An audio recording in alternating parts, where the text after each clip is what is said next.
mejor manera y aplicarla a nuestra práctica en su momento.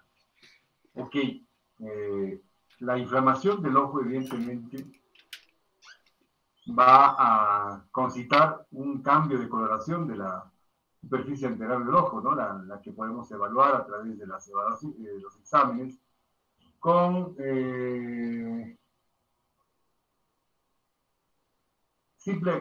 la simple espectroscopía. Entonces vamos a poder nosotros identificar la congestión ocular, la localización de la misma y la intensidad de la misma.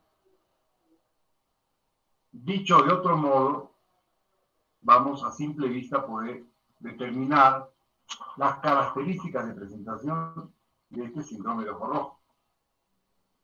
Vamos a suponer que es un ojo rojo bastante intenso, pero localizado hacia zona nasal, ¿no? De aparición brusca, posiblemente la persona se acostó con el ojo blanco normal y amaneció con el ojo rojo, cuadrante nasal interno y el resto normal, sin alteración de la agudeza visual, sin mayores molestias, más que lo espantoso que se vio cuando se levantó y se vio al espejo, ¿no? Llamó mucho la atención. ¿En qué pensaríamos, por ejemplo, en ese escenario, jóvenes? Doctor, ¿podría ser una hemorragia subconjuntival? Claro, de hecho, así es, una hemorragia subconjuntival. Y esta puede ser inclusive mucho mayor, más intensa, ¿no? Cuando encontremos una hemorragia subconjuntival, hay que empezar a hacer una serie de interrogatorios al paciente, ¿no? Y sabemos, por lo que van a describir más adelante otros compañeros, que esta se debe principalmente a una brusca alteración de la presión arterial, ¿no? A un pico hipertensivo. Doctora, pero doctor, yo tengo la presión normal, no soy hipertenso. Es más, acabo de tomarme la presión y está normal. Muy posible, porque el pico hipertensivo ya no está en su tope, ¿no? Ya se normalizó, ya pasó, ya fue el pico hipertensivo. Pues momentáneo. Y fue el motivo de esta hemorragia subconjuntival, más probablemente. Pero no contento con descartar una hipertensión arterial, debemos asimismo seguir con el interrogatorio. ¿Qué más preguntaríamos? A ver, por favor.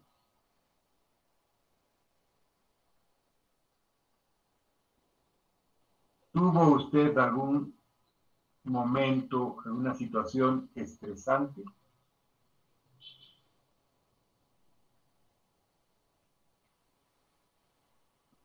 ¿Tuvo usted alguna maniobra de Valsalva? ¿Cuántas maniobras de Valsalva podemos reconocer ahora? A ver, Glicerio, una. Las dos, doctor, las dos. Dos, perfecto. Abigail. Vamos, atentos, jóvenes. Andrea, Jeffrey, los estoy viendo. Por eso les pregunto. Voy a ampliar mi pantalla para verlos más, para verlos mejor.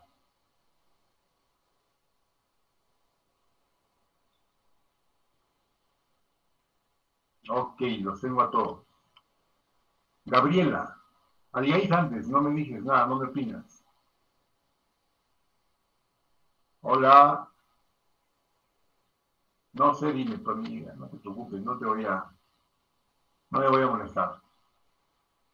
Todos, dijo Glicerio, algo más, Valsalva, Kevin Iván. Doctor, ¿la expiración forzada podría ser? Expiración forzada, como Valsalva, sería más o menos como descompresión. Todo lo que es Valsalva es algo que les hace poner cuando ustedes levantan peso, levantamiento de peso, levantamiento de potencia es Valsalva también, ¿no? El estreñimiento es Valsalva. Doctor, ¿bucear podría ser? Bucear es Valsalva, tocar trompeta, algún instrumento de viento es Valsalva. ¿Ok?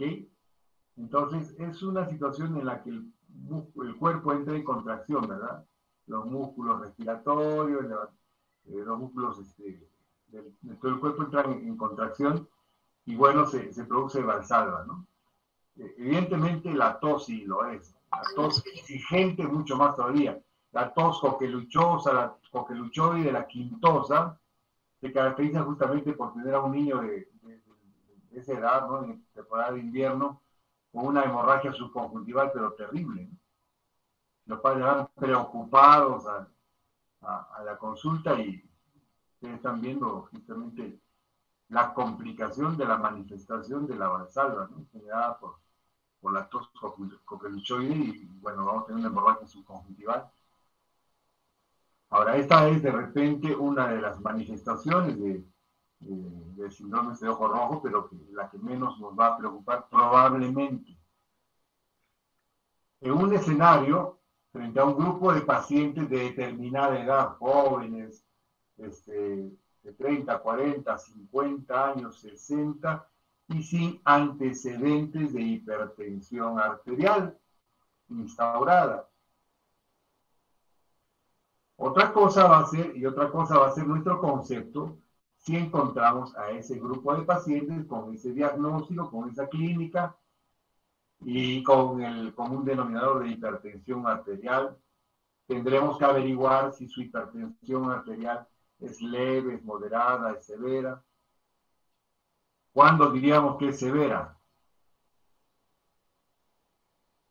Preguntamos cuántos medicamentos usa. Entonces podríamos inferir, oiga, si usted usa 3, 4, 5 medicamentos para controlar su hipertensión, ¿y a cuánto llegó su máximo peso? Porque los pacientes siempre recuerdan, ¿no? Sí me dijeron que estaba en 200 o de 120. Y me desmayé, inclusive no recuerdo, y dijeron que era por hipertensión. Entonces ya sabemos que una hipertensión de moderada a severa, ¿no? Nunca tuvo un ictus, seguramente. Nunca tuvo un DCB, seguramente. Entonces, pues es moderada a severa. Ya si nos dice el paciente que ha tenido antecedentes referidos a ese tema, podríamos decir que es pues, una hipertensión arterial severa. ¿Qué hacemos con estos pacientes? ¿Qué recomendación le daré a mi paciente como médico general y que sé que tiene una hipertensión severa? Porque lo voy a ver alguna vez, ¿no? Oiga, recuerde que esa hemorragia subconjuntival no solamente es subconjuntival. A usted le llama la atención porque es algo que está viendo en el espejo y la gente le llama atención a la gente, sí. Pero lo mismo de seguro va a estar ocurriendo en el sistema nervioso, en la retina, ¿no? Pueden haber cambios en la retina, de hecho hay lo que se llama retinopatía hipertensiva, lo mismo que la retinopatía diabética. Entonces, esas situaciones también deben ser consideradas al momento de enfocar un ojo rojo, y en este caso una hemorragia subconjuntival. Dicho esto, jóvenes, el preámbulo necesario para la presentación del día de hoy, correspondiente al 15 de septiembre.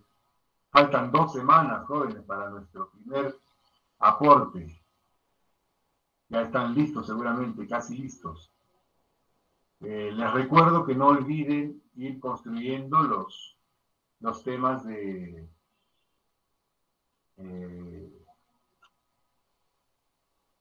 los temas de sus mapas mentales, jóvenes, sus esquemas mentales, por favor, mapas conceptuales. Eso tengan a bien prepararlos y dejarlos listos en un archivo para presentarlos en el momento que se les soliciten, ¿no? Avancen. Cada tema, les dije, es un resumen, ¿no? Mental. Ustedes para los exámenes solamente lean el resumen, que lo han hecho y lo están haciendo seguramente, para que no sea mucha carga al final. Bueno, pueden presentar en este momento, jóvenes, adelante.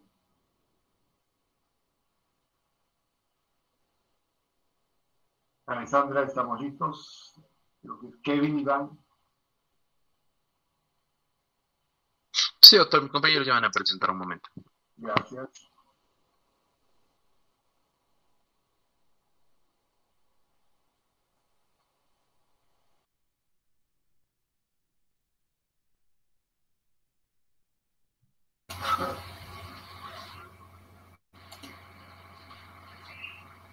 Doctor, buenas tardes, compañeros, buenas tardes. ¿Se ve, doctor, la diapo? Sí, está perfecto. ¿Cómo ven ustedes, jóvenes? El audio también me parece bien, está mejor Sí ahora. se ve, doctor. Muy bien, doctor, con su venia empezamos. Antes que nada, perdón, Iván, les voy a pedir que inscriban su nombre en el chat para registrar asistencia, por favor, en este momento. Gracias. Continúa, por favor, Iván. Ya.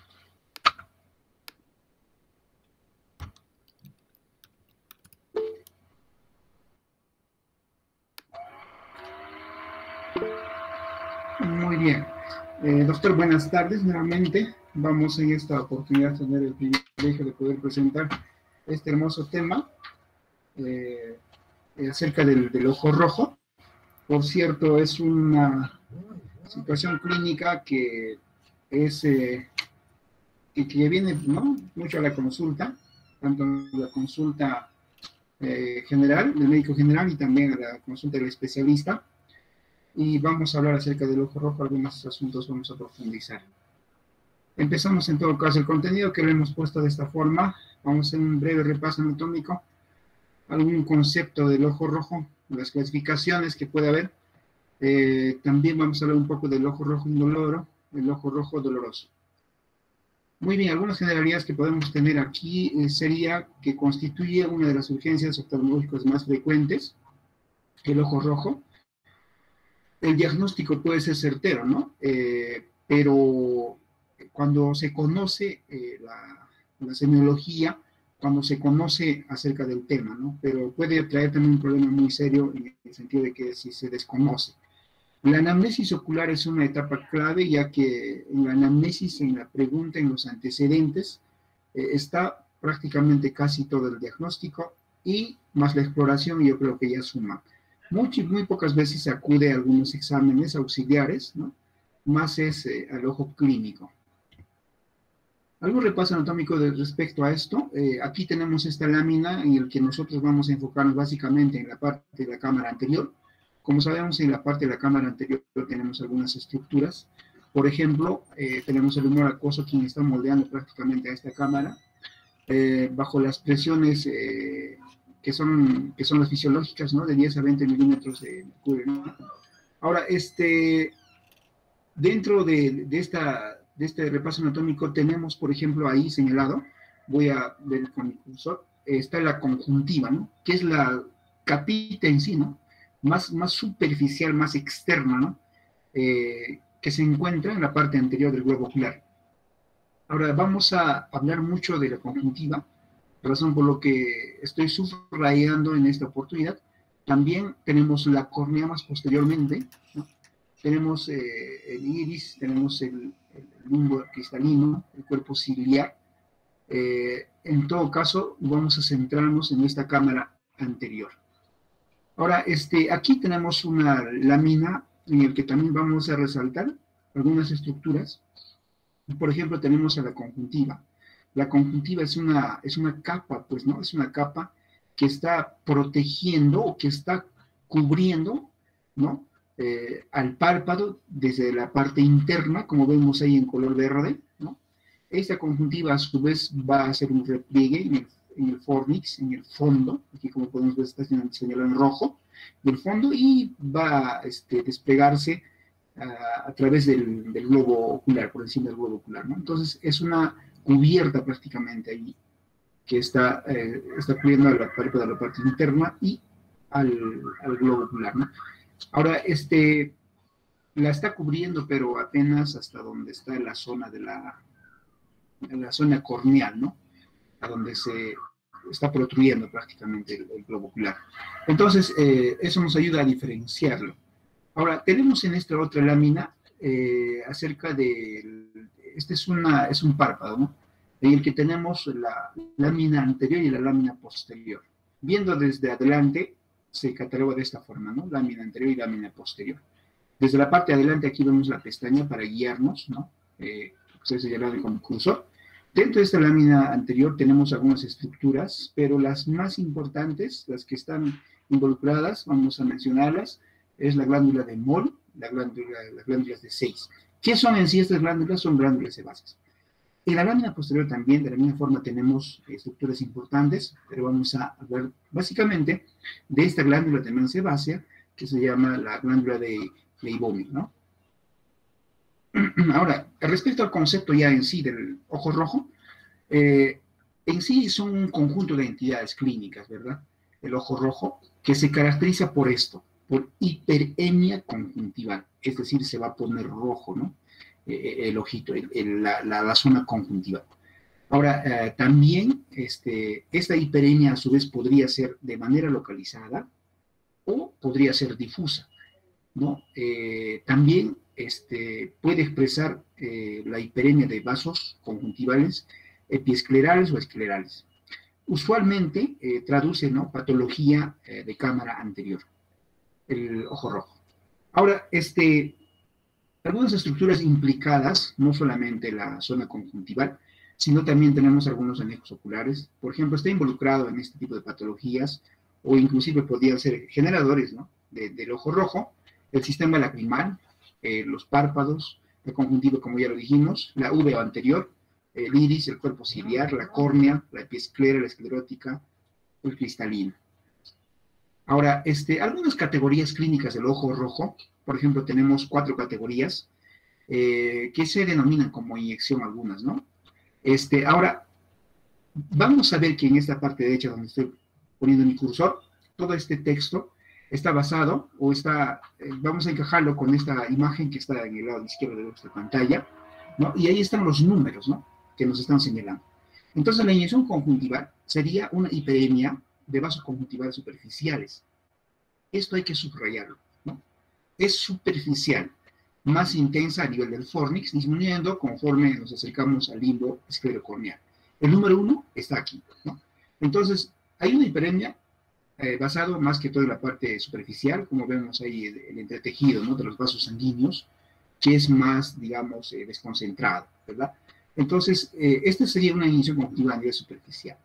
El 2 sería una inyección ciliar o periquerática, ¿no? En la parte inferior tenemos un 2A, un 2B. El 2A corresponde a una inyección ciliar y el 2B corresponde a una inyección periquerática, ¿no? Que también más se centra a nivel del borde del limbo, ¿no? Vemos ahí más intensidad, hay más enmarañamiento, vamos a decir, los vasos sanguíneos, ¿no?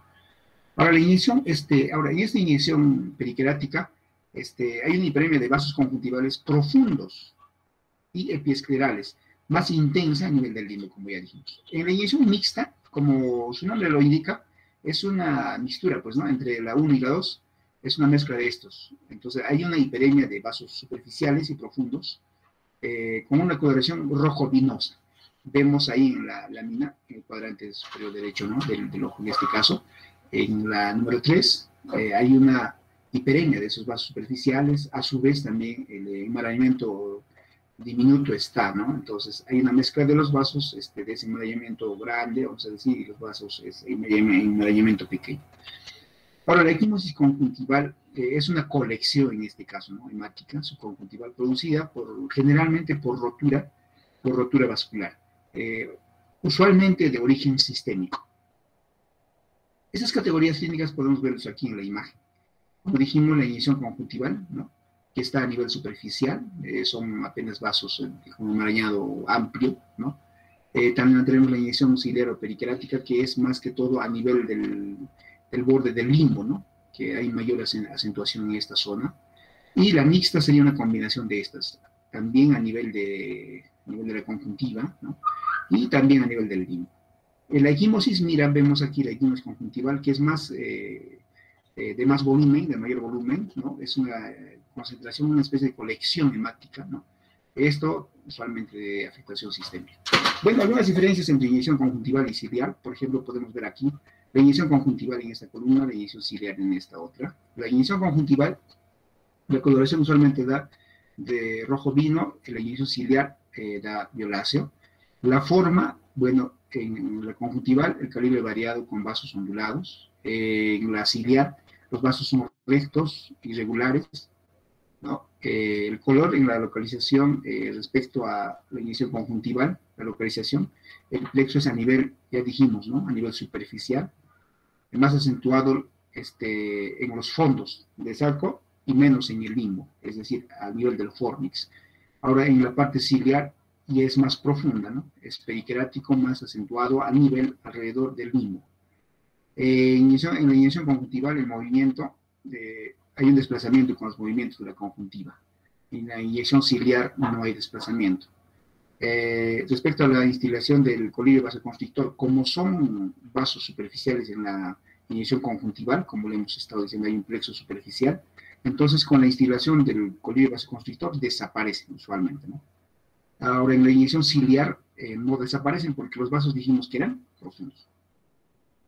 Ahora, una clasificación clínica podría ser esta: el ojo rojo indoloro y el ojo rojo doloroso. Vamos a tocar inmediatamente el ojo rojo indoloro, ¿no? Respecto a la sintomatología, tenemos que estos pueden presentarse con picor, escozor, ardor o sensación de cuerpo extraño. Usualmente no disminuyen la agudeza visual, hay una hiperemia localizada o difusa, y traduce también patología de cámara anterior. La clasificación clínica que podríamos notar aquí sería la patología palpebral, ¿no? A nivel palpebral, y la patología a nivel conjuntival. Respecto a la patología a nivel palpebral, podemos nosotros tener ahí las blefaritis, ¿no? Y en la patología conjuntival tenemos el hiposfagma, las conjuntivitis. Ahora, vamos a detallar todo esto. La patología palpebral, dijimos que eran las blefaritis. Estas podrían haber en dos condiciones: las idiopáticas, las que no se conoce su origen, y las específicas, de las cuales podemos básicamente saber su origen. En las idiopáticas tendríamos una anterior y una posterior. En la anterior afecta al margen anterior o ciliar del borde palpebral, es decir, a la base de las pestañas, con implicancia de los folículos que están allí, y las glándulas sebáceas, principalmente las glándulas sebáceas de Moll y de 6. Como dijimos en el repaso anatómico, ¿no? En la parte anterior se encuentran el Moll y las glándulas sebáceas de Moll y de 6. Ahora, estas pueden ser de tipo infecciosa y seborreica.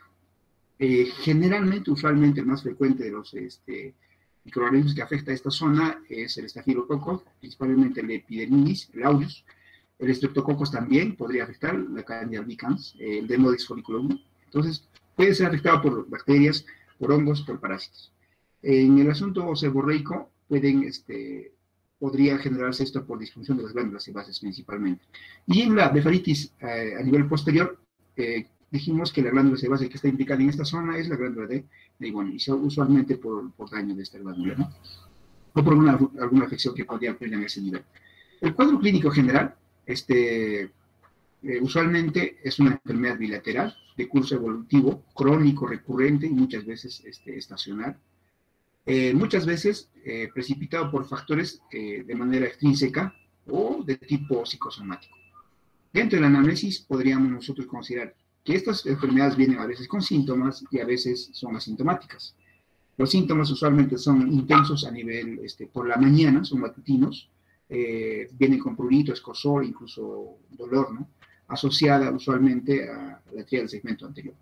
La exploración respecto al ojo, ¿no? Algunos signos que podemos tener aquí, en el borde palpebral podemos tener eritema, descamación, engrosamiento, tilosis, telangiectasias. Hay una disfunción de las glándulas de Leiboni, como le hemos dicho.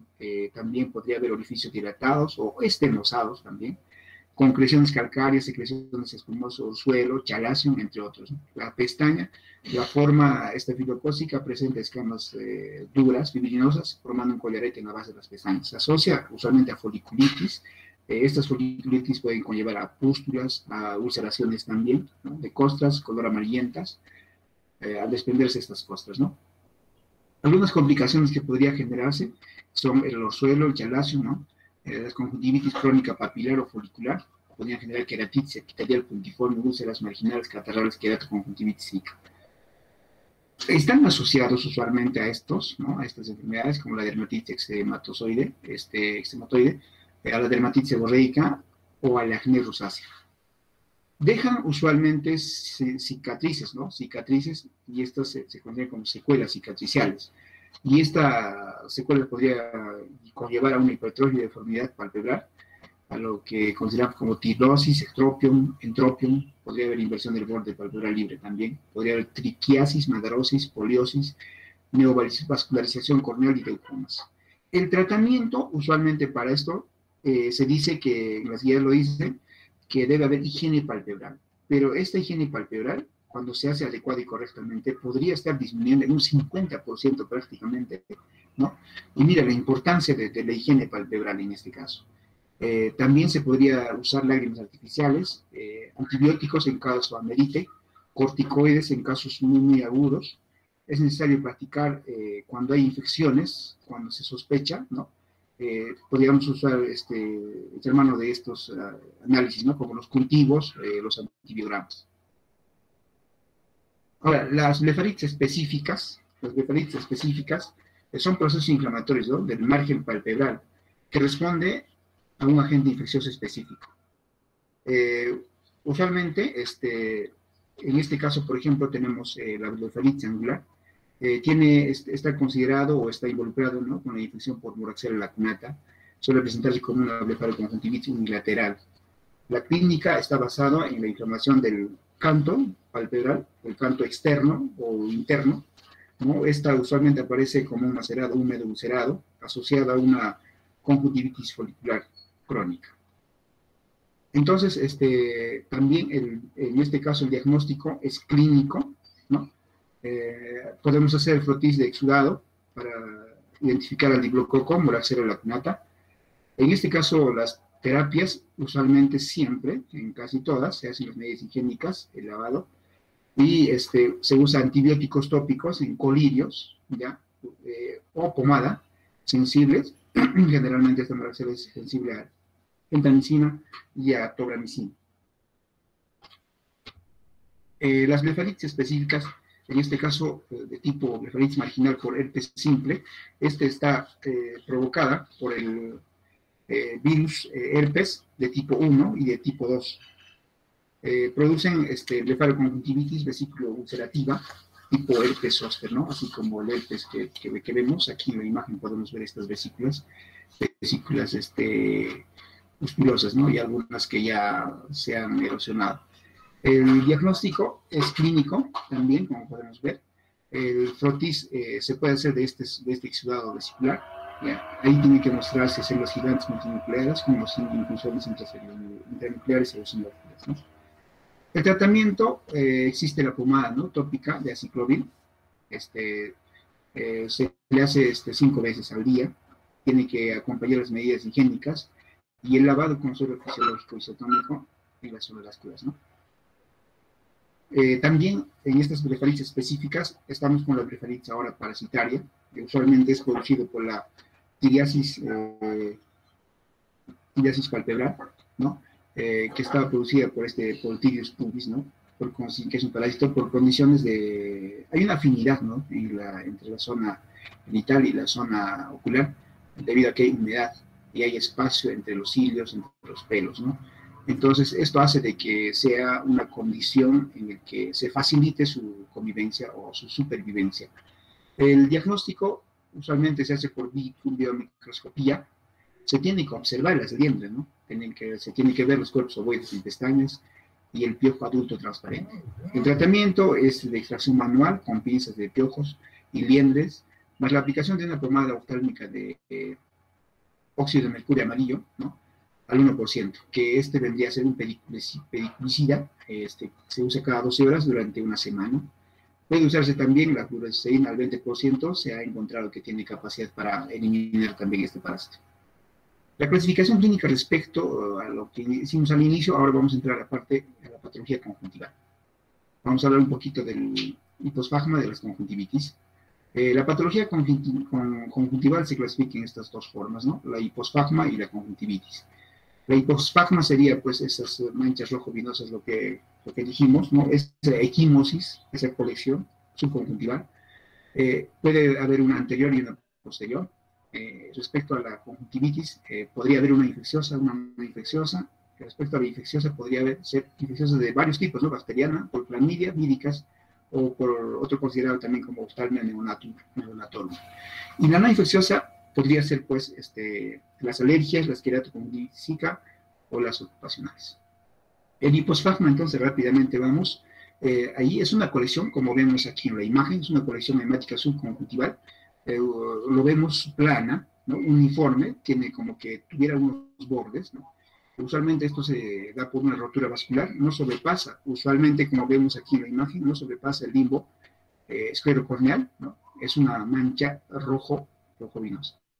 Ahora, la etiología podría ser varias causas, ¿no? La etiología podría ser espontánea, en este caso idiopático, ¿no? Se conoce la causa en un 95%, ¿no? También podría ser secundario a maniobras de Valsalva, como ya lo han estado mencionando mis compañeros, por la tos, podría ser por el pujo, cuando uno esté estreñido, podría ser también cuando las mamás están dando a luz, podría ser también ahí, cuando pujamos, ¿no? Cuando hay muchas, por ejemplo, cuando se levanta peso, ¿no? Cuando se levanta una carga, también hay maniobra de Valsalva, ¿no? Bueno, en fin, entonces, esto usualmente también podría ser de manera secundaria a una patología sistémica, por ejemplo, ahí está considerada la hipertensión arterial, ¿no? Usualmente algunas personas cuando se tiene, ¿no? Los factores o las comorbilidades, ¿no? Así como hay digamos, hay una dislipidemia, hay esas comorbilidades, y la hipertensión arterial, sabemos, ¿no? Que es una enfermedad silenciosa. Podría haber algunos picos, ¿no? Estos picos podrían generar rotura vascular, y la rotura vascular hace de que se genere este hiposfagma, esta colección hemática subconjuntival, ¿no? También la aterosclerosis, ¿no? Podría estar asociada a esto, podría ser por fragilidad capilar, por discrasias de tipo sanguíneo, ¿no? Cuando hay en fondo una retinopatía diabética, cuando hay una retinopatía hipertensiva, como ya le hemos dicho, ¿no? Entre otras, ¿no? Entonces, es a considerar esto. También podría haber otra etiología de tipo infeccioso en el contexto de una conjuntivitis infecciosa, es decir, cuando viene asociado a una conjuntivitis. También puede ser de origen traumático, ¿no? Se puede suscitar, puede ocurrir ahí una colección hemática subconjuntival, ¿no? Usualmente por trauma contuso craneofacial u otros órganos también, ¿no? Ahora, el cuadro clínico usualmente se presenta, estos ojos rojos, ¿no? Algunas sí les ha sucedido o han visto, usualmente no duele, ¿no? Es indoloro. Pero si esta es, digamos, de mayor volumen, sí podría generar alguna especie de molestia o alguna especie de dolor. Inclusive ya no sería, digamos, pasivo, se convierte en, más bien, modifica la zona de la córnea, ¿no? Como nosotros sabemos, ¿no? Tiene sus, digamos, sus rangos para permitir el ingreso de la luz. En este caso, eso podría afectar. Bueno, también podría afectar la alteración de la distribución de la película lacrimal, ¿no? Sobre el borde superficial del ojo, incremento de volumen, podría provocar un adelgazamiento periférico de la córnea, ya que esta variación a nivel del globo ocular son, pues, milimétricos, ¿no? Ni siquiera milimétricos, quizás micrométricos, ¿no? Entonces, el trauma en estas zonas podría generar problemas. También el trauma a nivel de los tegumentos cutáneos, las fracturas óseas y lesiones del globo ocular pueden causar también asociado a un dolor ocular. El diagnóstico es también clínico, ¿no? Se pueden más bien sugerir, ¿no? Sugerir algunas pruebas, por ejemplo, las pruebas de coagulación, se pueden sugerir algunas pruebas de glucemia, de medición de la presión arterial, para saber, ¿no? La causa, el origen que podría estar generando. Ahora, usualmente no requiere tratamiento, ¿no? Cede al paso de los días, ¿no? Pero razón por lo que existe una especie de ganancia, ¿no? En el volumen, de repente podría haber mayor fricción, y de esa manera podría secar esa zona, y tenemos que usar lágrimas artificiales, ¿no? Ahora, cuando hay una cuando este hipospasmo se da a repetición, ¿no? Cada cierto tiempo y sobre todo de repente en pacientes que tienen comorbilidades o en pacientes que son mayores, nosotros tenemos que parar las orejas, ¿no? Y tomar en cuenta eso y hacer de una vez estos controles, ¿no? Para poder ayudar en su diagnóstico. Bueno, respecto a las conjuntivitis, es un proceso inflamatorio de la conjuntiva, como ya lo hemos dicho en la parte anatómica, de etiología múltiple, puede ser de respuesta a una agresión directa, ¿no? De un agente patógeno, o bien mediada inmunológicamente. El cuadro clínico es amplio, puede presentarse como edema palpebral, puede haber inflamación, vasodilatación, aumento de la permeabilidad, como podemos ver en la imagen, puede haber quemosis conjuntival, puede haber hiperemia conjuntival, como podemos ver aquí, la zona de los polis está enrojecido, ¿no?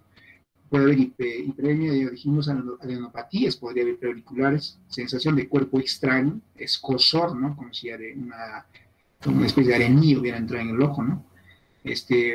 Puede haber prurito, a veces hay queratitis asociada. Ahora, la visión no es tan clara en este caso usualmente, ¿no? Podría haber una especie de visión borrosa, pero esta es transitoria. Una vez que se palpadea, esto desaparece. Puede haber secreciones conjuntivales anómalas, ¿no? Puede haber serosa, puede haber, bueno, puede ser la secreción también mucopurulenta. Ahora se dice que cuando hay secreción serosa o acuosa, puede ser de tipo viral, ¿no? Cuando hay secreción mucosa puede ser alérgica, cuando es secreción mucopurulenta, bueno, se sospecha de las conjuntivitis bacterianas o por clamídias. Bueno, ahora vamos respecto a las Entonces, continuamos con las conjuntivitis. En este caso, vamos a ir a la parte de la conjuntivitis de tipo infeccioso, ¿no? Rápidamente lo vamos a mencionar, ya que existe otro tema, ¿no? De exposición que va a ahondar seguramente en esto. Ya dijimos que es un proceso inflamatorio por acción patogénica de un microorganismo, es infecciosa, ¿no? Es muy frecuente, usualmente es frecuente en la parte rural, ¿no? Bueno, algunos agentes que tenemos para que se genere están generados por virus, clamidia, ¿no? Por ejemplo, puede ser por hongos, por parásitos. El cuadro clínico, usualmente el inicio es unilateral y después anda contagiándose al otro ojo, ¿no? Debido a que ahí uno tiende a manipularse el ojo, a rascarse cuando escuece y bueno, como es una mano contaminada, bueno, se lleva también el agente infeccioso al otro ojo y así de esa manera se hace contralateral, ¿no? El curso clínico evolutivo puede ser agudo o crónico, ¿no? Las formas agudas presentan un comienzo brusco, la sintomatología florida es visible clínicamente al ojo, ¿no? Y de evolución menor a 3 semanas. Las formas clínicas usualmente no son de esa forma aguda de presentación rápida, abrupta. Rápidamente vemos lagañas, rápidamente vemos a los días, ¿no? Inclusive al día siguiente. Entonces, pero en la crónica es más larvada, muchas veces es indistinguible los síntomas, ¿no? Las bacterias que pueden afectar son los estreptococos usualmente en los adultos y la Haemophilus influenzae en los niños, entre otros, ¿no? El Staphylococcus proteus, la Pseudomonas aeruginosa, la Neisseria gonorrhoeae, la Neisseria meningitis, el Corynebacterium diphtheriae, la Moraxella, el Staphylococcus aureus, ¿no? Algunos virus, por ejemplo, los adenovirus, de la familia del virus, ¿no? Virus Coxsackie, virus contagioso y enterovirus también. La clamidia trachomatis también, ¿no? Puede afectar, ¿no? Causa tracoma, ¿no? Conjuntivitis crónica endémica en los países subdesarrollados, en los principales serotipos A, B y C, en los países subdesarrollados, perdón, y en los países desarrollados, los serotipos de ALCA, ¿no? En los recién nacidos, la conjuntivitis de infusión constituye la más frecuente en oftalmia, ¿no? Neonatal en los países desarrollados, que vamos a desarrollar más adelante. Las conjuntivitis bacterianas son agudas, ¿no? Son frecuentes en niños, muy raras en adultos. Ahora, el edema palpebral usualmente se presenta, ¿no? Hay quemosis, como podemos ver en la imagen, por Neisseria especie y Corynebacterium diphtheriae. Puede haber hipertrofia papilar también. También puede haber secreción purulenta, como podemos ver en la imagen. Puede haber, usualmente es de color amarillo verdoso, puede haber membranas o pseudomembranas, usualmente lo consideran, ¿no? Cuando hay principalmente Streptococcus pyogenes, Neisseria especie, Corynebacterium diphtheriae o Pseudomonas aeruginosa. Puede haber también asociada a patología corneal, ¿no? Cuando se puede sospechar de una neisseria especial y una bacteria ipsiaria. Hay dos formas clínicas, ¿no? De los adenovirus, por ejemplo, puede generar queratomognitis epidémica, los serotipos 8 y 19, puede haber fiebre, adenofaringo conjuntival también, los serotipos 3 y 7, puede haber secreción serosa o serofibrinosa, es decir, es florida, ¿no? Su presentación clínica. Ahora, conjuntivitis por clamidia. Es una conjuntivitis folicular crónica de comienzo agudo o subagudo por transmisión sexual. Esto es importante, ¿no? Las clamidias usualmente están vinculadas con la transmisión sexual. En estas se pueden presentar edema palpebral, quemosis conjuntival, secreción mucoide o muculenta, muchas veces abrupta, llama la atención. En este caso hay hipertrofia folicular, ¿no? Hipertrofia papilar. Se observa el micropanus corneal, como pueden ver ahí en la imagen, ¿no? La progresión respecto al tracoma, ¿no? Conjuntivitis folicular aguda. Hay una formación del panus, ¿no? También puede haber, se puede dar aquí una cicatrización conjuntival a nivel de las líneas de Art, se lo considera esto. Puede haber triquiasis, se pueden notar los puntos de Ebert, ¿no? Electropion cicatricial, entre otros, ¿no? El Octavia por neonatorum se presenta durante el primer mes de vida, es una que llama la atención, es una secreción muy purulenta, hay hiperemia conjuntival, difusa, edema palpebral y quemosis conjuntival. La etiología usualmente es cuando se usa el nitrato de plata, ¿no? La clamidia trachomatis también es una causa de infección, pues, en los bebés, en los niños, es una infección vertical, ¿no? Transmitida desde la mamá. Produce conjuntivitis aguda con reacción papilar sin hipertrofia folicular.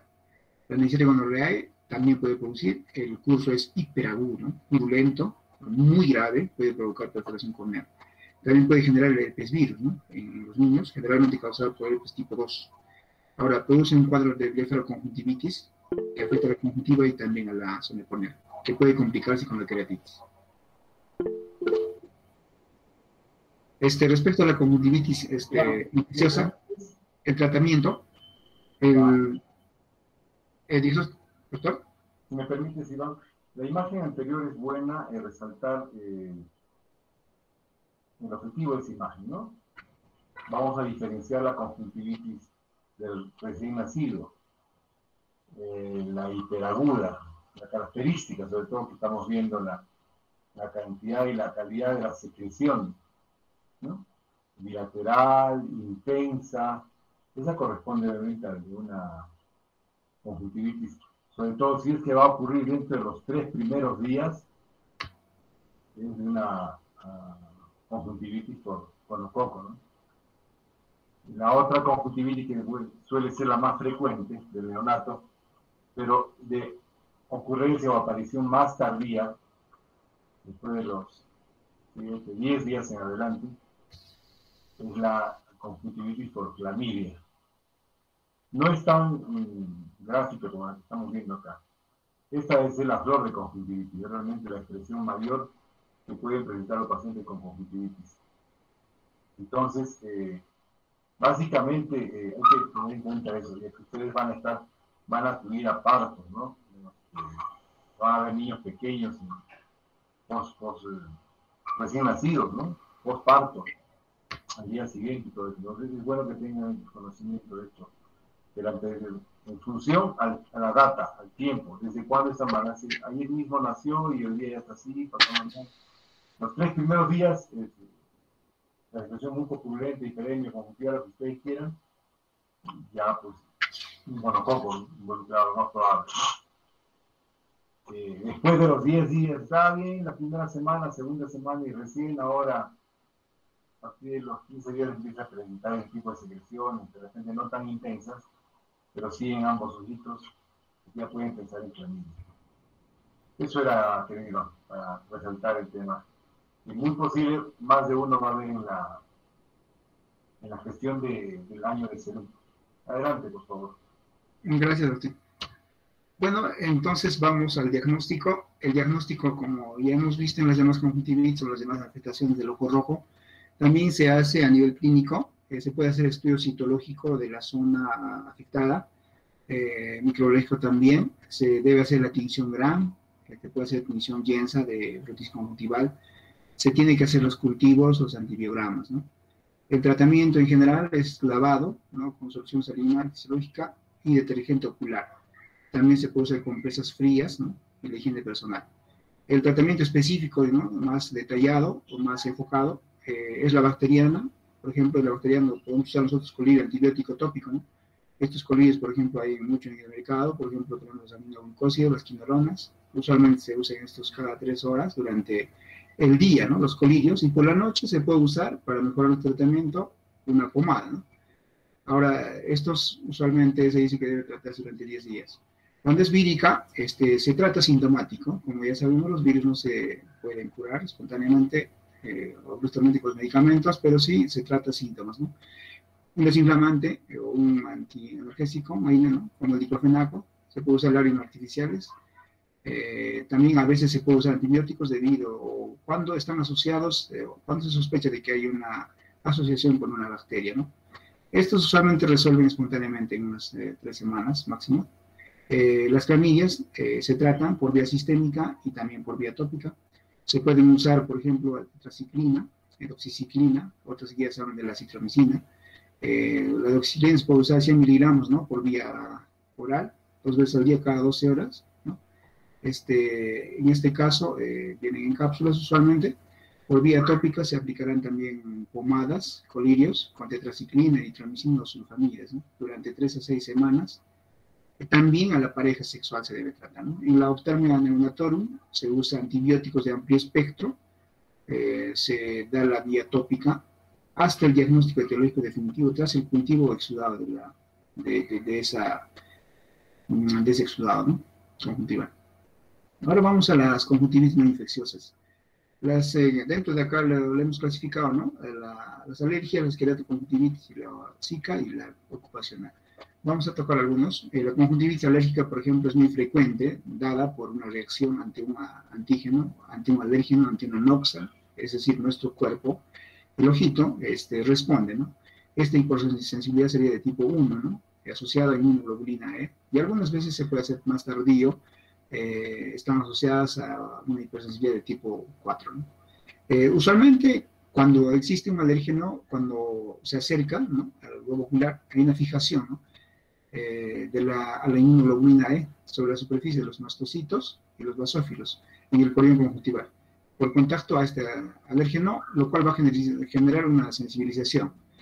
Esta unión antígeno-anticuerpo, ¿no? Hay una liberación, ¿no? De algunos vasoconstrictores, de algunos leucostáticos, ¿no?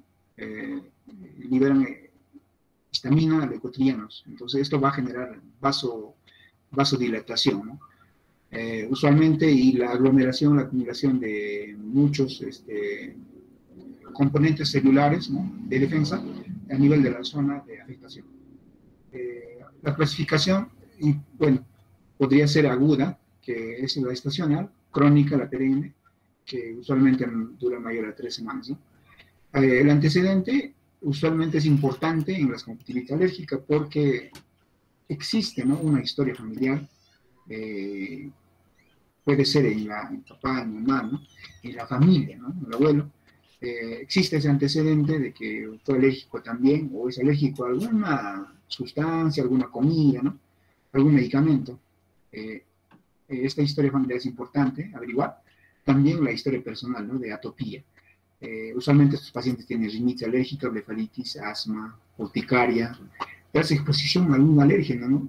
El alérgeno podría ser de múltiples causas, podría ser, por ejemplo, pelo de gato, podría ser polvo, podría ser polen, podría ser algún gas tóxico, ¿no? En el trabajo, en todo, ¿no? Podría ser algún alimento, podría ser algún medicamento. La exploración que hacemos en este caso es, tenemos que ver edema palpebral, podemos ver quemosis, hiperemia, ¿no? Conjuntival difusa, de predominio a nivel del formix, como en todas casi las conjuntivitis, ¿no? Puede haber hiperplasia papilar en la conjuntiva tarsal superior. El diagnóstico que se hace para esto es clínico eminentemente, ¿no? Podemos apoyarnos en algunos frotis conjuntivales, ¿no? Ahí tenemos que detectar la inmunoglobulina E. En serología también podemos ver la eosinofilia, la elevación de la inmunoglobulina E total en suero, se puede hacer también en la lágrima, ¿no? El cultivo microbiológico usualmente sale negativo, ¿no? ¿Por qué? Porque es alérgica, no es bacteriana, ¿no? Este tipo de conjuntivitis. Las pruebas cutáneas también intratérmicas específicas y de detección de inmunoglobulina específica elevada en suero, ¿no? También podemos ver esto. Ahora, el tratamiento para esto es evitar, prevenir, ¿no? Es de profilaxis, evitar el contacto con el alérgeno causal, ¿no? Depende de la sustancia a la que es alérgico, no debemos exponernos a ello. También se puede usar compresas frías, tenemos que irrigar, ¿no? Con cloruro de sodio estéril. También podemos usar lágrimas artificiales, ya que dijimos que el tratamiento es a nivel sintomático, ¿no? También podemos usar el colirio vasoconstrictor, por ejemplo, en este caso usamos nafasolina o tetraidrosolina, fármacos estabilizadores de las células cebadas, ¿no? Como dijimos que existe una acumulación de las células masivamente, ¿no? Podemos usar el colirio de cromoglicato disódico, neodocromil, o ácido esparaglúnico, ¿no? Antihistamínicos, claro, dado que hay una masiva, digamos, ¿cómo se llama? Salida, ¿no? De la histamina y muchos componentes que van a generar vasodilatación. Podría usarse la levocabastina tópica, la evastina bioral, entre otros. Puede usarse AINES tópicos, en este caso diclofenaco, corticoides tópicos también podría usarse, pero aquí hay la contingencia de que usualmente no se usa, pero podría usarse cuando hay un brote agudo, ¿no? Pero lo más principal siempre es usar el tratamiento de base, ¿no? Los corticoides usualmente se tratan por periodos cortos y en la menor dosis posible. También se puede hacer desensibilización específica para el alérgeno, conocido comúnmente como la inmunoterapia, ¿no? En cuanto haya complicaciones, se puede usar antibióticos también si es que hubiera sobreinfecciones asociadas a patología bacteriana. La queratoconjuntivitis es una conjuntivitis asociada a trastornos de la película lacrimal, ¿no? Causa muy frecuentemente bueno, es una causa muy frecuente de consulta médica. Esto genera, pues, usualmente el síndrome de ojo seco.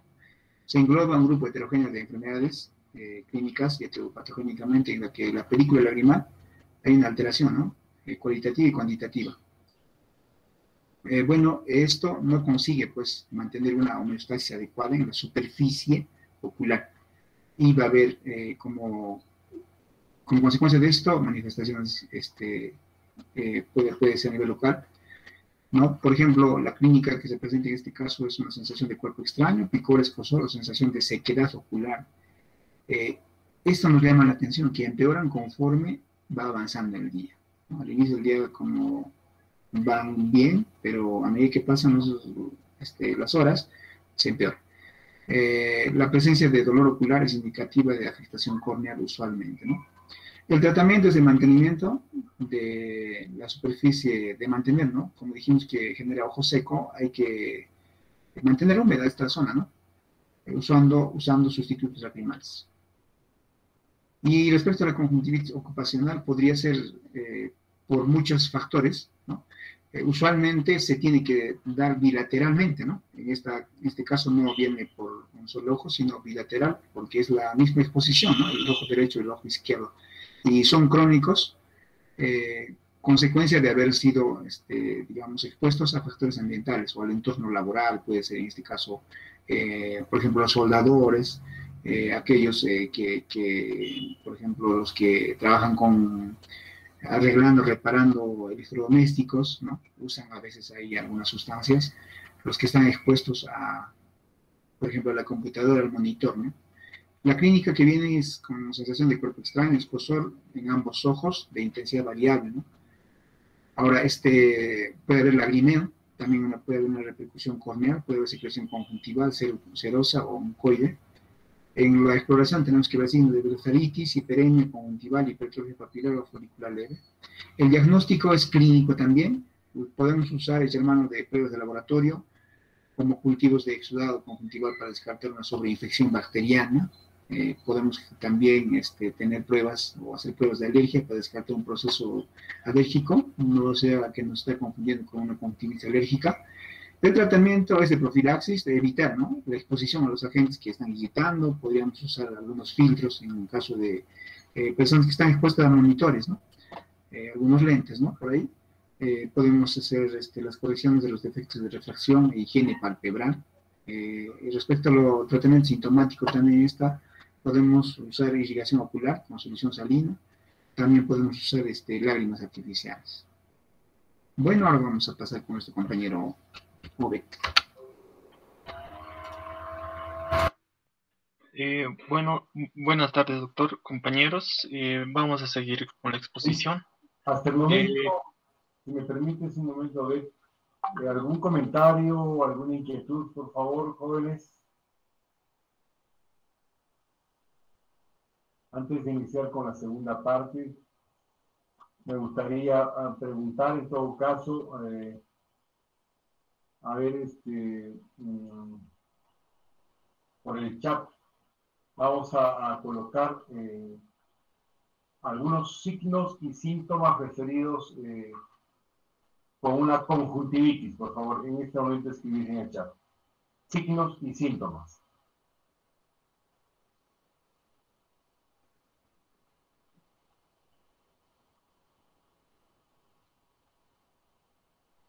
Gracias, María. Gracias, Mila.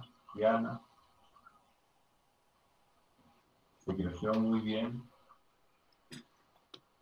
Hemosis, bien. Secreción, fluido, dolor.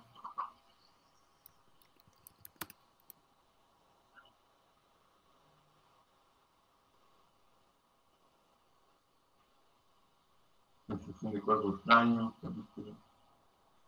Folículos en el viral. Y papilas.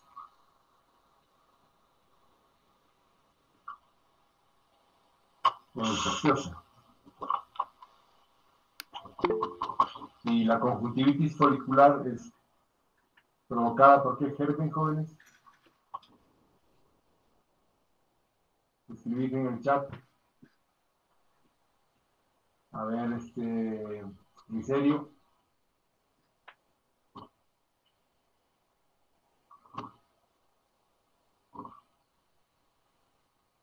Conjuntivitis folicular. Estafilococo aureus.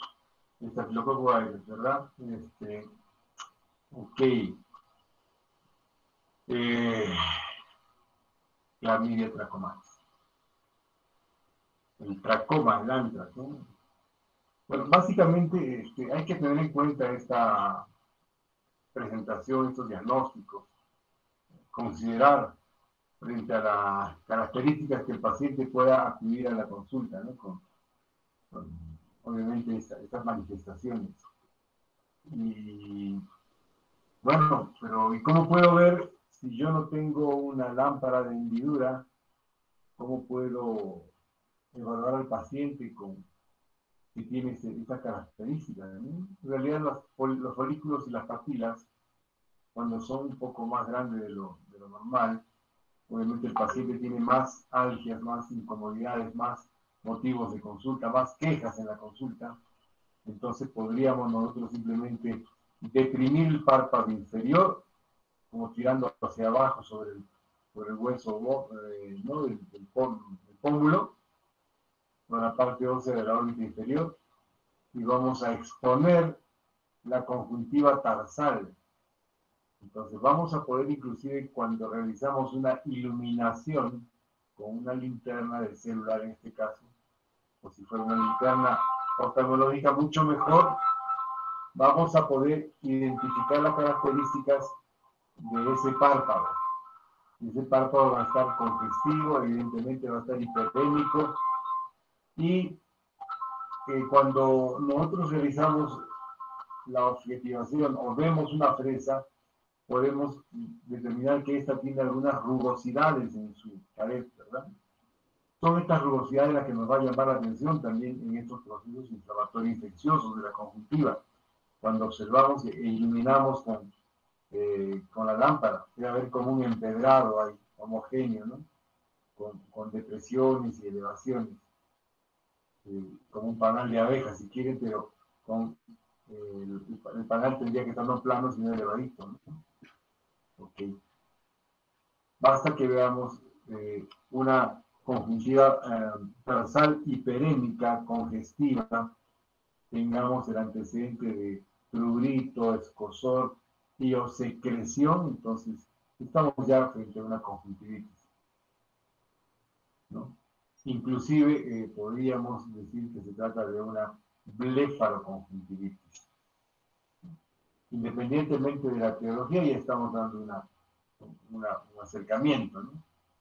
Obviamente puede haber ausencia o la no presencia de secreción, o una secreción activa, ¿no? ¿No tiene usted la lagaña? No. Entonces, diríamos en ese entonces, en esa situación, podríamos decir que el cuadro no es infeccioso. ¿Opiniones, por favor? ¿O qué podríamos pensar?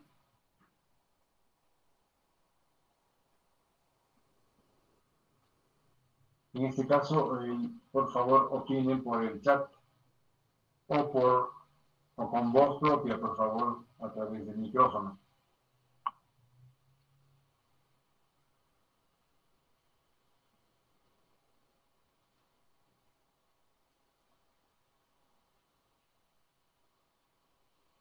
¿No se entendió la pregunta en todo caso, por favor? Sí, doctor, ¿podría repetir nuevamente? No le llegué a entender bien. Veíamos, en todo caso, vemos un paciente con hiperemia conjuntival, con prurito, con algunas molestias, pero sin secreción. El paciente no acusa secreción. ¿No? Cuando usted me pregunta, ¿tiene algún tipo de secreción? No he notado, doctor, le va a decir. Entonces, ¿en qué tipo de conjuntivitis, en qué proceso inflamatorio, infeccioso, podríamos pensar en todo caso? Mejor por el micrófono ahora, ya escribieron.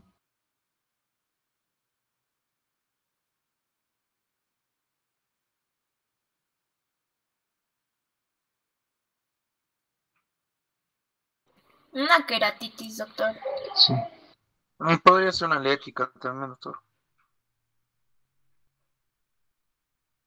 Sigan, por favor. Opinen. Una puede ser una queratitis, episcleritis también. Claro.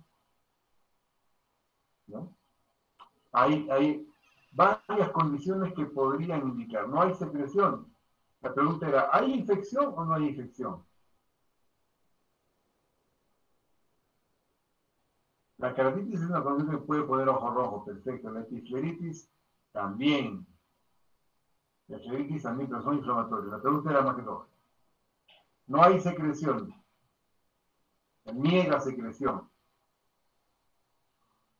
Yo digo, puede ser infeccioso, puede ser no infeccioso, y en todo caso, ¿qué sería? Una conjuntivitis alérgica puede ser. Alérgica, no infecciosa. También viral, doctor. Viral. Inflamatoria. El paciente no reconoce, cuando tú le preguntas, ¿hay secreción? Va a pensar que es secreción de lagaña, una lagaña, como queramos interpretar. Entonces, pero la secreción, el lagrimeo espeso no lo va a diferenciar. Claro, transparente. Pues sí, es una infección, pero de orden viral. Gracias, jóvenes, hasta ahí. Adelante, por favor, continúa con la presentación. Disculpa la interrupción. Está bien, doctor, gracias. Vamos a seguir con la exposición. De acuerdo a la clasificación clínica que se ha presentado, en esta ocasión vamos a hablar del ojo rojo doloroso. Básicamente acá la sintomatología cardinal es el dolor, ¿no? El dolor ocular propiamente dicho, que este dolor puede irradiarse, ¿no? Por la zona periorbitaria, de acuerdo a la zona sensitiva, ¿no? O a la inervación del nervio oftálmico. Este dato es indispensable, ¿no? Para poder hacer un diagnóstico diferencial, sobre todo cuando hay una sensación de cuerpo extraño, ardor o prurito, que nos podría causar una duda diagnóstica, ¿no? Ante un ojo doloroso, un ojo rojo doloroso. Por ello, la presencia de dolor ocular asociado a disminución, por ejemplo, de la agudeza visual, es indicativo de una patología ocular más severa, ¿no? Ello tendrá un tratamiento más especializado, ¿no? Para ello podemos ver ahí en el cuadro, hablaremos de acuerdo a la clasificación clínica. Para ello lo vamos a dividir en una patología inflamatoria, donde ello vamos a mencionar, ¿no? La patología palpebral. Dentro de ello también se va a hablar de ursuelo y de herpes zóster oftálmico, de la patología del saco lacrimal, patología epiescleral, la patología corneal, ¿no? Que la queratitis, que a la vez esta pues se subclasifica en un proceso infeccioso o no infeccioso. Otro sería la patología uveal y la patología orbitaria dentro de la patología inflamatoria. También vamos a hablar acerca de acuerdo a la clasificación clínica, la hipertensión ocular aguda, el glaucoma agudo, ¿no? Y patologías traumáticas. Siguiente, por favor, Iván. Bueno, vamos a empezar a hacer con la patología palpebral, justamente estas dos entes que he mencionado, ¿no? El ursuelo. Este, pues, es un proceso inflamatorio supurativo agudo de las glándulas sebáceas palpebrales que presentan el aspecto de una formación nodular, ¿no? En el borde libre palpebral, con intensa reacción, sobre todo, nos va a llamar la atención acá el dolor, ¿no? Para ello se distinguen básicamente dos tipos, un ursuelo externo y otro interno. El externo, como podemos ver ahí en la imagen, es un ursuelo externo, se produce en las glándulas sebáceas anteriores, por ejemplo, en las glándulas de Moll y de Seyss, ¿no? Que está asociado sobre todo a los folículos pilosos de la pestaña, como podemos ver en la imagen, ¿no? Ese es un ursuelo externo de los folículos pilosos de la pestaña. También hay el ursuelo interno, este se va a dar sobre todo en glándulas sebáceas posteriores, como nosotros ya lo conocemos, las glándulas de meibomio, ¿no? Para hablar de la etiología en este caso, esta generalmente es de origen infeccioso bacteriano en relación a estafilococo. Y bueno, ahí mencionaremos acerca de los síntomas, sobre todo lo que el paciente nos expresa, ¿no? Algo subjetivo. El paciente menciona dolor local que aumenta con la palpación, por ejemplo. Y acá también está la triada sintomática del segmento anterior, ¿no? Si el cuadro es intenso. Esta triada sintomática del segmento anterior, pues, es el lagrimeo, una hipersecreción lacrimal, ¿no? Lagrimal, perdón. Y el otro es fotofobia. Esto está en relación a la intolerancia visual anormal a la luz. Y el otro es el blefarospasmo, que este está en relación al cierre involuntario palpebral por contracción tónica o crónica del músculo orbicular. Esa va a ser un síntoma característico de este problema. También podría haber, perdón, secreción purulenta tras la fistulización cutánea espontánea. En cuanto a los signos, en este caso, inicialmente va a ser el eritema cutáneo difuso, ¿no? El edema y edema palpebral unilateral que puede causar una blefaroptosis mecánica. El diagnóstico, en este caso, es básicamente la anamnesis y la exploración ocular, ¿no? Con ello, podríamos dar ya un diagnóstico presuntivo. Mencionaremos acá también algunos diagnósticos diferenciales, sobre todo el chalazion.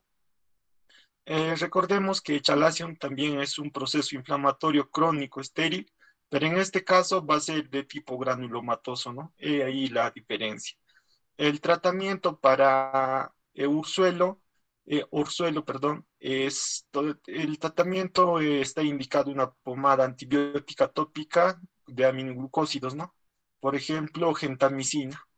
Y en este caso también el drenaje quirúrgico de la colección de pus, ¿no? De acuerdo, sobre todo a nivel, como vemos ahí en la imagen, ¿no? El otro es el herpes zóster oftálmico. Como podemos ver en la imagen, este pues es un proceso infeccioso causado por varicela zoster que afecta a la primera rama del nervio trigémino y también el nervio oftálmico, ¿no? Y representa la segunda localización en frecuencia. Recordemos que la primera o en la zona más con mayor caso de este herpes zóster es la región torácica y el nervio frontal, ¿no? En cuanto a la etiopatogenia, sobre todo está en relación a la reactivación del virus, que permanece latente en el grandio sensitivo de Gasser, ¿no? Tras la primera infección causada por varicela en la infancia. Perdón. Acá mencionaremos también el cuadro clínico, los síntomas, por ejemplo, los síntomas prodromos, cefalea, malestar general, fiebre, que en muchos de los casos que vamos a presentar se repiten, ¿no? Estos síntomas, la cefalea, malestar general y fiebre. También se va a ver disestesias, ¿no? Y dolor en el área de inervación del nervio oftálmico.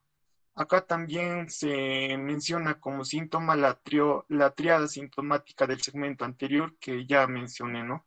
Lagrimeo, fotofobia y blefaroespasmo. Bueno, acá es importante los signos dependientes de las complicaciones oculares, ¿no? Asociadas que suelen presentarse como se observa el signo de Hutchinson, que es correspondiente a la presencia de vesículas herpéticas, ¿no? En el dorso de la nariz e indicativo a la afectación del nervio nasociliar. Esto nos va a ayudar, ¿no? A dar un diagnóstico de este problema que estamos mencionando. El diagnóstico básicamente son las pruebas de laboratorio, ¿no? La técnica de SAMS es un estudio de frotis obtenido por raspado de la base de las vesículas, ¿no? Y posteriormente se va a hacer la tinción de Gienza. El tratamiento en este caso son las pomadas de aciclovir tópica, cutánea y oftálmica, ¿no? 5 veces al día. Siguiente, por favor, Iván. Bueno, ahora hablaremos de la patología del saco lacrimal o lo que se conoce como una dactiocistitis aguda. Este también es un proceso inflamatorio agudo purulento de saco lagrimal y del tejido conectivo circundante, ¿no? Que está indicado como una pericistitis. Generalmente esto se da por una obstrucción de la vía lacrimal, ¿no? Como podemos, ahí en la imagen vemos justamente este proceso, ¿no? Una dactiocistitis aguda. Acá la etiología está en relación a la infección bacteriana. En los adultos, por ejemplo, el agente causal más habitual son los Staphylococcus aureus, Streptococcus pneumoniae, Streptococcus pyogenes, mientras que en niños está en relación a Haemophilus influenza. El cuadro clínico en este caso va a ser, el proceso se presenta, ¿no? Primaria en individuos sin antecedentes de epíforas. Sin embargo, lo más frecuente es la agudización de la forma crónica, sobre todo en mujeres con epífora crónica por obstrucción de la vía lagrimal. En cuanto a los síntomas, la epífora, ¿no? Síntoma clave en este proceso. Este es un fenómeno de extravasación lagrimal debido a una obstrucción de los canales colectores.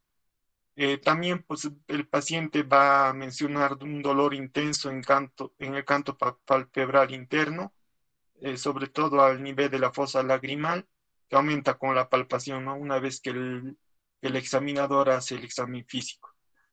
También el paciente podría referir, ¿no? este dolor. También la sintomatología general, como ya lo habíamos dicho, la cefalea, malestar general y fiebre, ¿no? En este caso también hay la tríada sintomática del segmento anterior. Siguiente, por favor, Iván. Ahora hablaremos de la epiescleritis. Esta es una patología epiescleral. Este también es un proceso inflamatorio de la epiesclera, del territorio comprendido en la inserción de los músculos rectos y el limbo. Con frecuencia es recurrente y de carácter benigno, ¿no? Se presenta más en adultos jóvenes.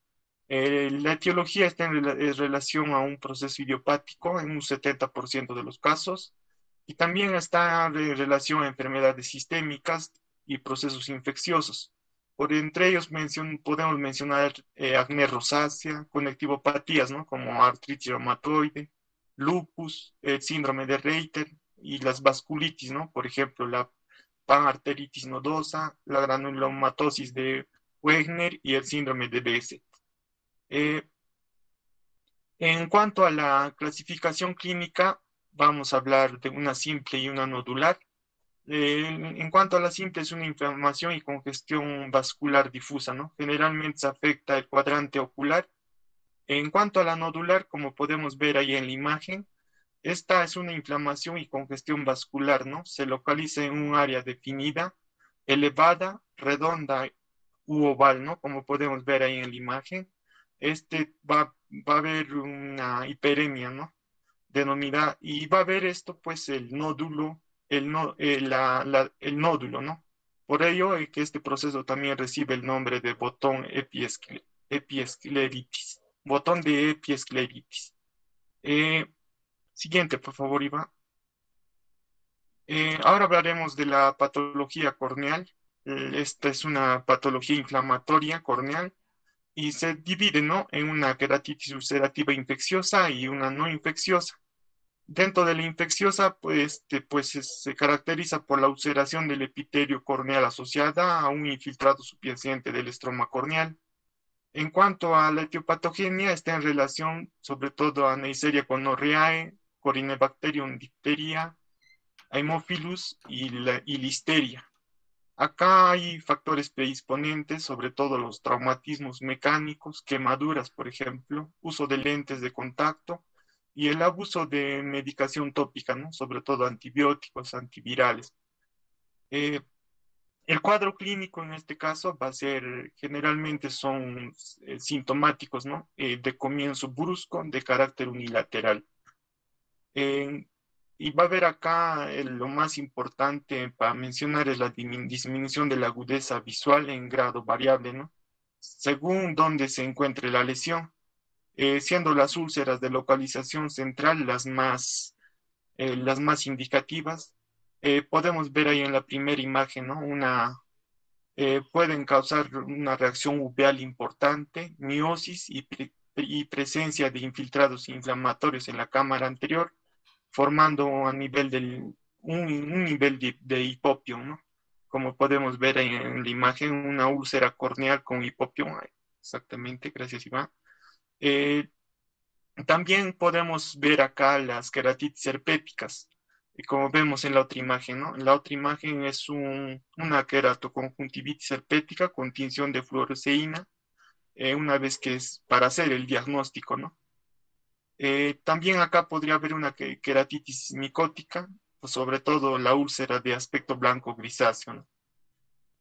Ahora hablaremos acerca de la queratitis ulcerativa no infecciosa, que a la vez se divide en una queratitis catarral marginal y una queratitis por exposición. Acá la patología inflamatoria corneal en relación a la queratitis catarral marginal está en relación a un agente causal, ¿no? El más frecuente en este caso es Staphylococcus aureus. Su prevalencia es elevada en pacientes con blefaroconjuntivitis estafilocócica crónica.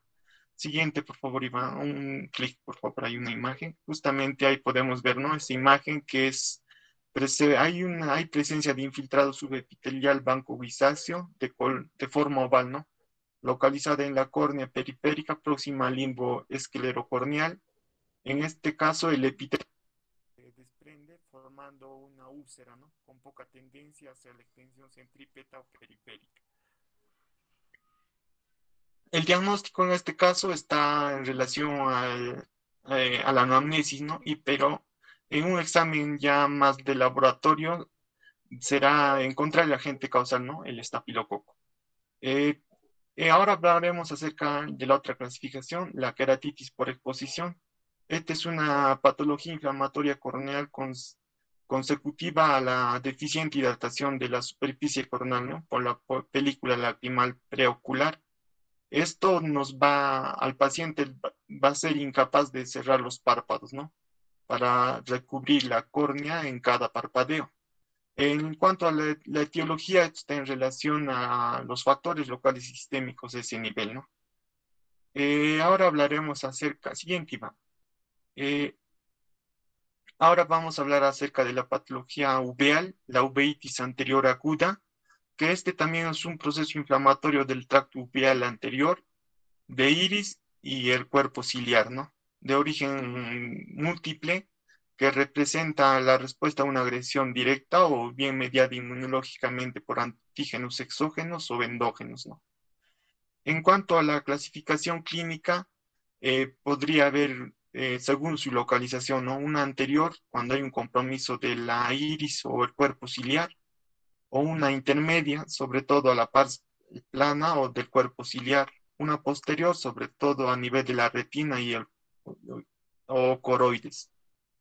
En cuanto a su etiología, esta es más idiopática, la forma más frecuente, ¿no? Representa casi el 50% de las subveitis anteriores.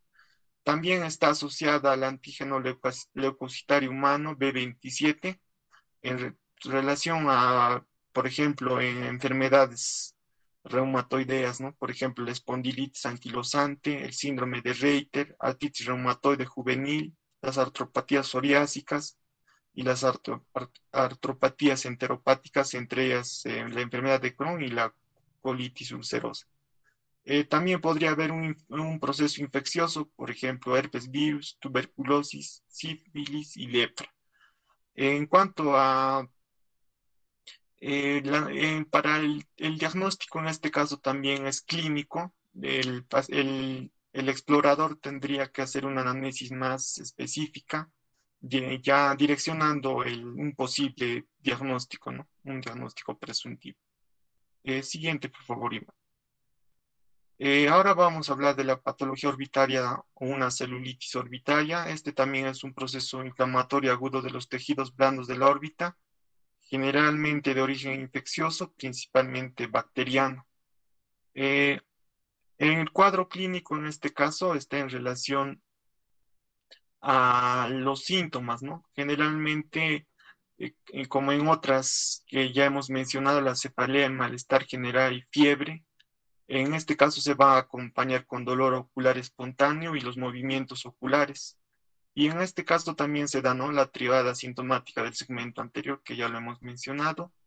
Y acá lo que debemos señalar es la disminución de la agudeza visual en casos avanzados, sobre todo cuando hay un compromiso del ápex orbitario, ¿no? Y en este caso también se va a ver secreción mucopurulenta. En cuanto a los signos, lo que ya el explorador va a objetivizar es el edema palpebral inflamatorio, ¿no? Y la quemosis conjuntival, como podemos ver ahí en la imagen, que se va a acompañar con una hiperemia conjuntival. En este caso, el paciente podría tener un cuadro de noftalmos o exoftalmos, que se va a caracterizar por una presentación brusca, irreductible y dolorosa, ¿no?, a la retropulsión. Siguiente, por favor, Iván. Ahora vamos a hablar acerca de la otra clasificación clínica que habíamos mencionado al inicio de mi exposición. Vamos a hablar de la hipertensión ocular aguda o el glaucoma agudo. Esta pues está en relación a cuando va a haber un incremento, ¿no?, de la presión intraocular. Normalmente o fisiológicamente esta presión intraocular se mantiene en unos niveles estables por un complejo y dinámico equilibrio entre la producción constante del humor acuoso y su drenaje, ¿no? En este caso, la presión intraocular normal tiene un valor de 10 a 21 milímetros de mercurio, por indicaciones de nuestro doctor. Sin embargo, hay otra referencia bibliográfica que hay una presión intraocular normal media de 15.8 con una desviación estándar de 2.6 milímetros de mercurio, ¿no? En cuanto a la exploración ocular, mencionaremos que acá va a haber un edema corneal, ¿no?, en el ojo, y el ojo presenta un aspecto de glauco. Glaucoma viene justamente glauco, que está en relación a algo verdoso, y de ahí, ¿no?, en la terminación de glaucoma. En este caso podría haber pupilas midriáticas arreflexivas, ¿no?, por una abolición del reflejo fotomotor. La cámara anterior estrecha, sobre todo por un ataque agudo del glaucoma, y va a haber una hipertonía ocular. Esto va a ser evidenciado por el explorador, ¿no? Al momento de la palpación bidigital del globo ocular a través del párpado superior, ¿no? El explorador baja el globo ocular hacia el suelo de la órbita y valora la resistencia mediante presiones alternantes, que va a proporcionar una sensación de dureza marmórea, ¿no? Esta se va a dar sobre todo cuando la presión intraocular va a ser superior a 40 milímetros de mercurio. Siguiente, por favor, Iván. Y bueno, para terminar, vamos a hablar de las patologías traumáticas. Esta va a estar en relación a la etiología, ¿no? Sobre todo los agentes mecánicos, sobre todo en traumatismos, y esto va a estar en relación a accidentes automovilísticos. Agentes físicos, por ejemplo, térmicos, radioactividad, electricidad, y agentes químicos, ¿no? Los ácidos y las bases. También agentes corrosivos como gases lacrimógenos, disolventes industriales también, ¿no? Por una falta de cuidado del que use estos elementos químicos o sustancias químicas, mejor dicho. Bueno, acá podemos ver imágenes de acuerdo a los cuadros clínicos, ¿no?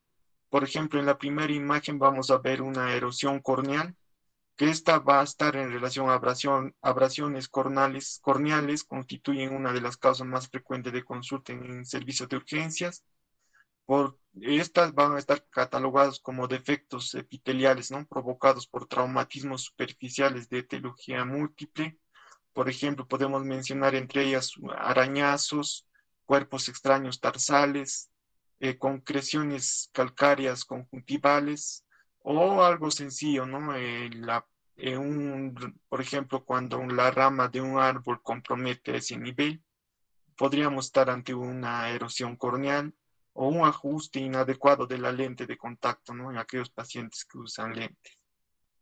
También podemos ver ahí la otra imagen, cuerpos extraños, sobre todo en la conjuntiva o en la córnea, que va a estar en relación a una intolerancia que conlleva la presencia de un cuerpo extraño.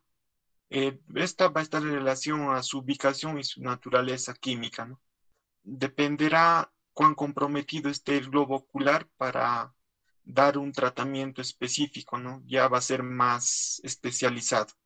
El otro es, por ejemplo, los fototraumatismos. Los fototraumatismos, como podemos ver ahí en la imagen, que ya es una imagen de diagnóstico, cuando al paciente se le pide para el tratamiento de una queratoconjuntivitis, ¿no? Una fotoeléctrica con tinción de fluoresceína. Esta generalmente cursa en forma de queratopatía epitelial puntiforme en el área intapalpebral. El cuadro puede ser más severo cuando hay una desepitalización extensa y un edema palpebral. Y el otro es una uveitis anterior traumática, como podemos ver en la última imagen. Esa es un ifema traumático, ¿no? Siguiente, por favor, Iván. Acá este cuadro es importante mencionarlo. Son ya signos de alerta para nosotros sospechar este síndrome de ojo rojo, ¿no? Por ejemplo, en la anamnesis ocular es como un resumen, ¿no? De todo lo que se ha mencionado. Los síntomas, es decir, manifestaciones subjetivas, lo que el paciente menciona, ¿no? Por ejemplo, una disminución de la agudeza visual, y ante ello el explorador tendrá que objetivizar este síntoma que el paciente menciona. Y también podría haber la visión iridiscente. El paciente mencionará: doctor, veo halos de colores alrededor de un determinado objeto o focos de luz, ¿no? También va a haber un dolor ocular espontáneo y el movimiento ocular. Y también lo que hemos visto, ¿no? Casi a lo largo de toda la exposición, la clínica sistémica asociada, cefalea, fiebre y vómitos. En cuanto a la exploración ocular, cuando ya el médico ve estos cuadros, ¿no? Por ejemplo, la blefaroptosis y el edema palpebral, sobre todo en pacientes con glaucoma, la quemosis conjuntival marcada, la limitación a la motilidad ocular extrínseca, sobre todo cuando hay un compromiso del tercer, cuarto y el sexto par craneal, ¿no? Y también podría haber anomalías pupilares estáticas y dinámicas, por ejemplo, una anisocoria o las pupilas irregulares. Y también podríamos estar ante cuadros de hiperemia ciliar o mixta. Esto está en relación a una vasoconstricción negativa a ese nivel, ¿no? Y también alteraciones en la transparencia corneal, una opacidad corneal, por ejemplo, y alteraciones en la transparencia en relación a exudados, hipopio y de la profundidad de la cámara anterior ocular, ¿no? Estos son algunos aspectos a tomar en cuenta y bueno, para terminar ahí vemos un diagnóstico diferencial del ojo rojo. Eh, Mencionaremos, por ejemplo, la conjuntivitis, algo más común, ¿no?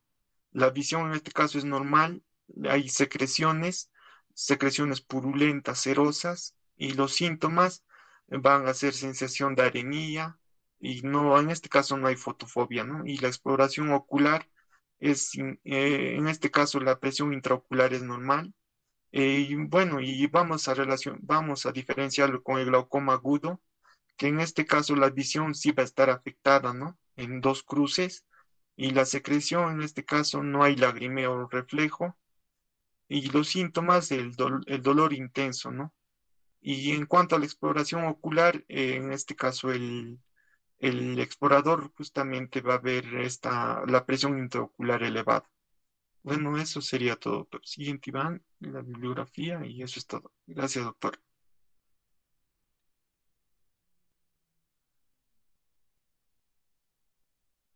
Muchas gracias, jóvenes. Es una jornada bastante intensa, la de síndrome de ojo rojo, pero hemos podido ver más o menos cuáles son las principales causas en motivo de consulta, en emergencia y en consulta.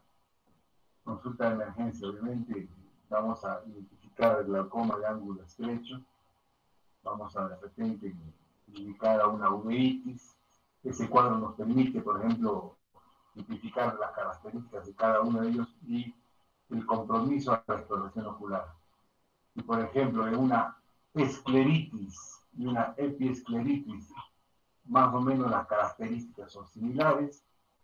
En un consultorio en que no tengamos un microscopio especular, no tengamos un biomicroscopio, una lámpara de hendidura, para poder evaluar las características de la vascularización exacerbada, podríamos hacer de repente una disquisición, una diferenciación entre lo que es escleritis y lo que es epiescleritis. Y es el síntoma cardinal en este tipo de situaciones el que nos va a generar la diferenciación entre estas dos. Y es decir, la epiescleritis no tiene un dolor muy pronunciado, una pequeña molestia, un disconforme, incomodidad. Pero la escleritis es aquella que sí va a generar un dolor, ¿verdad? Un dolor intenso, inclusive que se puede exacerbar tras la palpación. Si ustedes hacen una digitopresión del globito ocular comprometido, entonces ahí vamos a poder diferenciar si se trata de una escleritis o una epiescleritis. Al igual que todas las uveitis, las escleritis y también las epiescleritis son recurrentes. Pueden aparecer un momento y pueden volver a repetirse. Están asociadas, obviamente, a patologías como cualquier otro uveitis, a colágenopatías, a problemas infecciosos generalizados, como historia, obviamente, no activos necesariamente. Y bueno, una manifestación de ojo rojo, ¿no? Las queratitis, obviamente, van a ir con el síntoma común que va a ser la fotofobia. Una fotofobia tan intensa que permite inclusive al paciente cerrar, o sea, obliga al paciente a cerrar los ojos. La fotofobia es demasiado intensa, ¿no? Aquellas queratitis punteadas superficiales, producto de una exposición desmedida a superficies blancas, como ocurre en los los ascensos a nevados, qué sé yo, que tenemos por acá. Entonces esas personas suelen tener ese tipo de exposición, queratitis fototóxica, keratitis actínica, aquellos que van a estar expuestos por cuestiones laborales, a soldadura autógena, ¿no? Realmente quienes sueldan tienen una protección, pero los ayudantes o los que están ahí circunstancialmente en torno del soldador van a ser quienes van a presentar este tipo de keratitis. Las conjuntivitis obviamente son un poco más amplias, más distribuidas geográficamente. En cualquier lugar vamos a encontrar siempre una conjuntivitis, pero la keratitis, escleritis, el glaucoma agudo obviamente vamos a ver con menos frecuencia, pero también cuando encontremos una situación de estas, un glaucoma de ángulo cerrado sobre todo, va a ser mucho más doloroso que un glaucoma agudo de ángulo abierto. A pesar de que el glaucoma agudo de ángulo abierto también puede ser importante doloroso, pero obviamente ese glaucoma de ángulo abierto no está tan abierto a nivel de trabéculo. El trabeculado va a tener membranas, va a tener algún tipo de sinequias, va a tener una cronicidad que haya podido afectar el diámetro de salida de la malla trabecular, ¿no? Para poder drenar adecuadamente el lugar acuoso, ¿no? Entonces, iridocyclitis, hemorragia subconjuntival o uveitis. Vamos a tener varias patologías para poder evaluar en este proceso tan recurrente en la consulta, ¿no? Que es el ojito rojo, ¿no? Vamos a obviamente, siempre preguntar cuando hagan su internado, cuando hagan la residencia, los primeros años tienen que preguntar. Segundo, tercer año ya pues se pregunta menos, ¿no? Y cuando uno ya está acabando el tercer año prácticamente ya es un especialista. Ustedes van a hacer obviamente la presencialidad cuando toque hacer vuestro internado, que están muy próximos a hacerlo. Pregunten siempre, cuando tengan una duda, yo siempre estoy dispuesto a poder conversar y absorber la misma. Es parte de la formación y parte que ustedes también tienen que compartir conocimiento. Es una forma de afianzar conocimiento y de compartirlo. El conocimiento no es patrimonio de nadie, es libre, como el aire que respiramos. Entonces, en ese sentido, jóvenes, hemos dado por conclusión a este tema de síndrome de ojo rojo. Dejo abierta a los interrogatorios de todos ustedes, o si quisieran hacer algunas preguntas a los expositores en primera instancia. Adelante, por favor.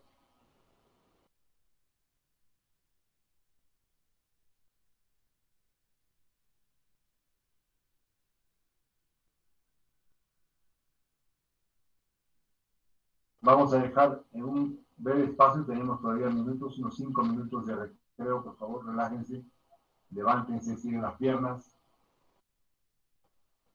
tomen un cafecito si es posible. Son 3:40, 3:45 de nuevo en este ambiente, joven. Por favor, vamos a llamar lista nuevamente.